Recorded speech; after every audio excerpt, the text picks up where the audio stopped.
Hello दोस्तों, आज हम लोग कारक का दूसरा पार्ट देखने वाले हैं।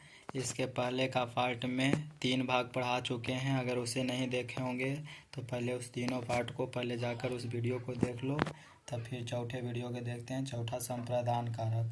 संप्रदान कारक में क्या होता है? संप्रदान का मतलब होता है सम। सम प्लस प्रदान का शाब्दिक अर्थ होता है, इसका मतलब होता है देना। जब देने का बोध होगा, सिंपल हम समझ जाएंगे संप्रदान कारक देना। दिमाग में हाथ में रखना है कि देना। वाक्य में कर्ता जिसे देता है अथवा जिसके लिए क्रिया करता है उसे संप्रदान कारक कहते हैं। जब कर्ता स्वत्व हटाकर दूसरे के लिए दे देता है वहाँ संप्रदान कारक होता है। अपादान कारक का विभक्ति होता है। यहाँ से समझना है कि अपादान कारक का विभक्ति होता है के लिए या को होता है। के वास्ते, के निमित्त, के हेतु कह सकते हैं। जहाँ क्रिया द्विकर्मी हो वहाँ विभक्ति को का प्रयोग होता है। अगर द्विकर्मी का बात चलेगा तो वहाँ पे को होगा। वैसे तो के लिए याद नहीं रखना है कि संप्रदान कारक का विभक्ति होता है के लिए। अगला समझते हैं एग्जाम्पल में कि जैसे कि सैनिकों ने देश के लिए बलिदान दिया। सैनिकों ने देश के लिए, तो के लिए जो आ गया तो हम समझ जाएंगे संप्रदान कारक। लोगों ने बाढ़ पीड़ितों के लिए दान दिया। तो यहाँ बाढ़ पीड़ितों के लिए, यहाँ जो के लिए आ रहा है वो दान दे रहा है दूसरे को, तो के लिए अगर आ जाए या तो को आ जाएगा तो हम समझ जाएंगे संप्रदान कारक। मेरिट में आने के लिए मेहनत करो, के लिए यहाँ भी लगा गया। राजा ने गरीबों को कम्बल दिया, देने का बाद चला हम समझ जाएंगे अपादान कारक। आगे राजा ने गरीबों को कंबल दिया, यानी कि कंबल दिया, किसको दिया? गरीब को। पुलिस ने चोर को दंड दिया। तो जहाँ पे देने का बोध होगा हम समझ जाएंगे। याद रखना है कि देना। संप्रदान कारक में देने का बोध होगा, वहाँ पे संप्रदान कारक होगा।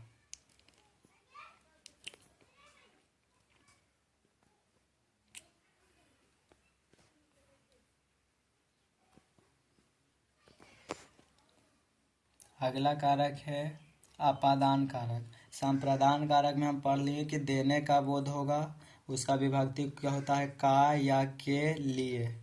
दोनों को याद रखना पड़ेगा। अब अपादान कारक में अपादान का अर्थ है पृथक होना या अलग होना। अब दिमाग में सीधे याद रखना है कि पृथक होना या अलग। अलग सीधा सीधी याद रखना है कि कोई भी चीज़ से अलग होने का बोध होगा। जैसा कि संज्ञा या सर्वनाम के जिस रूप से एक वस्तु या व्यक्ति का दूसरी वस्तु या व्यक्ति से अलग होने या तुलना करने का भाव हो, वहाँ अपादान कारक का बोध होगा। अपादान कारक का विभक्ति होता है के लिए, से होता है, के से होता है, यहाँ याद रखना है।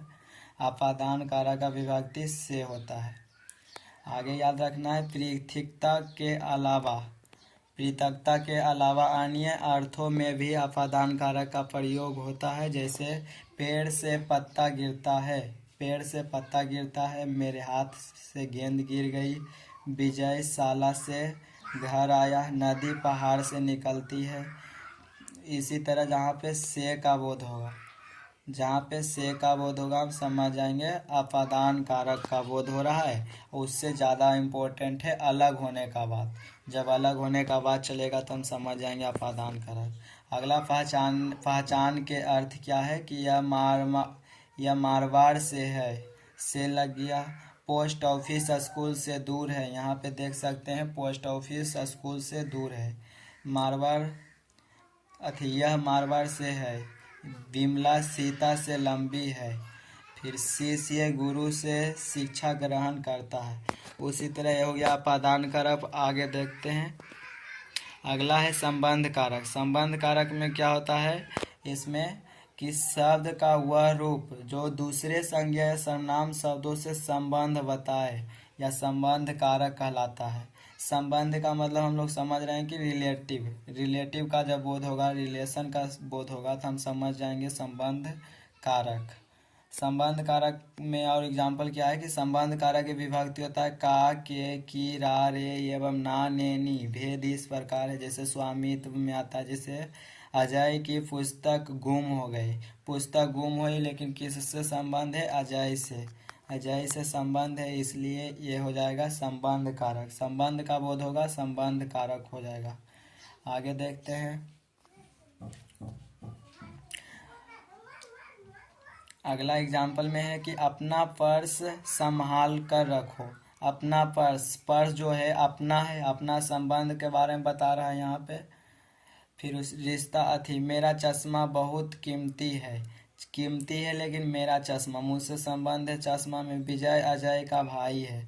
अमिताभ बचपन कवि हरिवंश राय बचपन के पुत्र हैं। मेरी उम्र 50 वर्ष है। यह युवक 30 वर्ष का है। उसी तरह आगे पूरा एग्जाम्पल हो जाएगा कि 5 मिट्टी के घड़े लाओ। मैंने एक कांचे की कटोरी खरीदी है। मेरी साड़ी सिल्क की है। 5वीं कक्षा के कितने छात्र हैं? आपके कितनी संतान है? तो यहाँ जितना भी बात किया जा रहा है संबंध, संबंध के मतलब जानते होंगे, रिलेशन के बाद जैसे ही होगा हम समझ जाएंगे संबंध कारक है। अब आगे देखते हैं अधिकरण कारक। यहाँ अधिकरण कारक में क्या होता है, इसको में याद रखना है कि वाक्य में प्रयुक्त संज्ञा या सर्वनाम के जिस रूप से क्रिया के आधार का बोध हो उसे अधिकरण कारक होता है। मतलब क्रिया जो होता है, क्रिया करने का आधार का अगर पता चले तो हम समझ जाएंगे अधिकरण कारक का बोध हुआ है। जैसे अधिकरण कारक का विभक्ति चिन्ह होता है में या पर। यहाँ पे से याद रखना है कारक का विभक्ति चिन्ह में या पर होता है का अर्थ है अंदर या भीतर, तथा पर का अर्थ है ऊपर। में का अर्थ होता है अंदर या भीतर का बोध होना चाहिए, और पर का मतलब हुआ ऊपर का बोध होना चाहिए।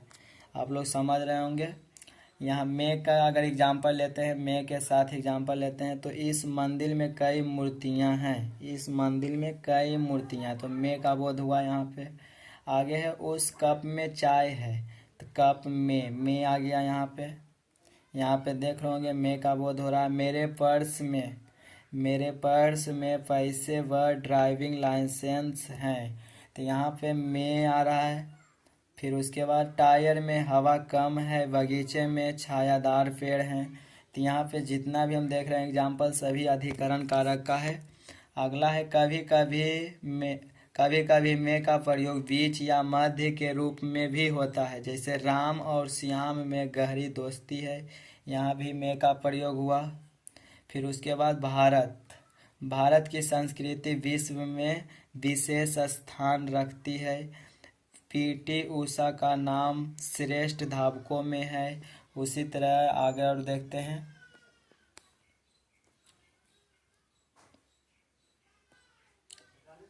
आगे पीटी के बाद हो गया पर का प्रयोग होता है जैसा कि मेज पर पुस्तक रखी है, पेड़ पर चिड़िया बैठी है। यहाँ पे याद रखना है कि बहुत में से किसी एक को श्रेष्ठ बताने के लिए अगर बोध किया जाता है, जैसे कि कक्षा में मनीष सबसे बुद्धिमान है। या तो निश्चित समय बताने के लिए परीक्षा समाप्ति की घंटी 3 बजने पर लगेगी, प्रति घंटे पर चेतावनी घंटी लगानी है। महत्व बतलाने के लिए, तो जितना भी है महत्व बतलाने के लिए हो गया। जैसे कि कदम कदम पर पुलिस का पहरा है। आगे देखते हैं एग्जाम्पल में ही है।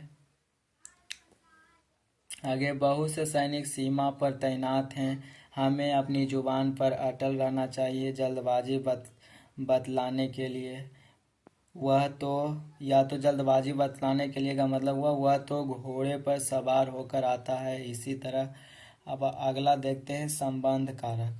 संबंध कारक में क्या होता है, संबंध कारक नहीं सॉरी संबोधन कारक है। संबोधन कारक में अब देखा जाए तो वाक्य में जब किसी संज्ञा को पुकारा जाए अथवा संबोधित किया जाए उसे संबोधन कारक कहते हैं। संबोधन में पुकारने, बुलाने एवं सावधान करने का बोध होता है। संबोधन कारक के विभक्ति चिन्ह होता है हे, ओ, अरे, हुर्रे, हरे, यही से उनका बोध होता है। अगला है हे भगवान। हे भगवान कैसा जमाना आ गया। हे ईश्वर मेरा पोता कहाँ गया। अरे अरे ये क्या कर रहे हो। अरे गुरुजी आप इधर कैसे। अरे बच्चों शोर मत करो। ओ खिलौने वाले, बतलाना कैसे खिलौने लाए हो। ओ भाई कहाँ भागे जा रहे हो। तो ये सब जो हो रहा है एक दूसरे को यहाँ पुकारने का बोध हो रहा है। अगर इस तरह देखा जाए तो भगवान को, कभी ईश्वर को, कभी भाई को पुकारने का बोध हो रहा है, तो हम समझ जाएंगे संबोधन कारक। संबोधन में सीधा मेन रूप से याद रखना है कि पुकारना हो गया, बुलाना हो गया, सावधान करना। अगर इन तीनों का बोध होगा तो हम समझ जाएंगे संबोधन कारक। आगे देखते हैं कर्म संप्रदान कारक में अंतर क्या है। कर्म कारक और संप्रदान कारक में, तो कर्म कारक में जो होता है विभक्ति को का प्रभाव कर्म पर पड़ता है, और संप्रदान कारक में भी को पर विभक्ति कर्म को कुछ प्राप्त होता है। फिर उसके बाद कर्म कारक में को का विभक्ति का फल कर्म पर होता है, पर संप्रदान कारक में को का विभक्ति कर्ता कारक के द्वारा देने का भाव का बोध होता है। यहाँ से अंतर समझ में आ गया होगा कि कर्म कारक में जो होता है वो कर्म को का, यहाँ कर्म को का, संप्रदान कारक में को जो विभक्ति होता है वो कर्म को कुछ प्राप्त करने के लिए होता है। यहाँ कर्म कारक में को का फल कर्म पर होता है, पर यहाँ संप्रदान कारक में विभक्ति द्वारा मतलब कर्ता के द्वारा देने का भाव होता है। उसी तरह करण कारक व अपादान कारक में अंतर।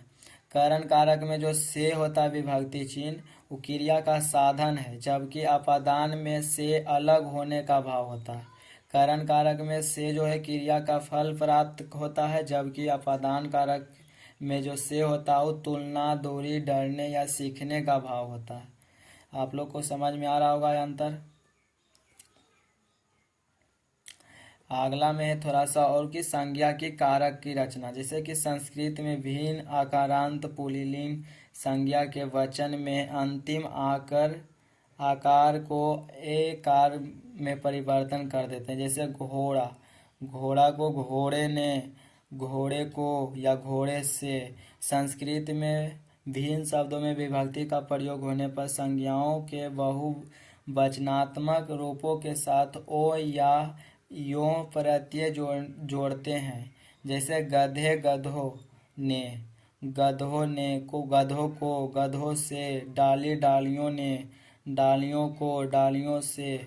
आगे संबोधन कारक में बहुवचन के लिए शब्दांत में ओ जोड़ते हैं। जैसा कि नर को नरों में बोलते हैं, लड़का को लड़कों में, छात्र को छात्रों में। आज के लिए इतना ही। अगर आप लोगों को वीडियो अच्छा लगा होगा तो लाइक शेयर सब्सक्राइब करना, और पिछले वीडियो को मैं डिस्क्रिप्शन में डाल दिया हूँ, पहले उस वीडियो को देखना है, फिर पार्ट 2 को देखना है। धन्यवाद।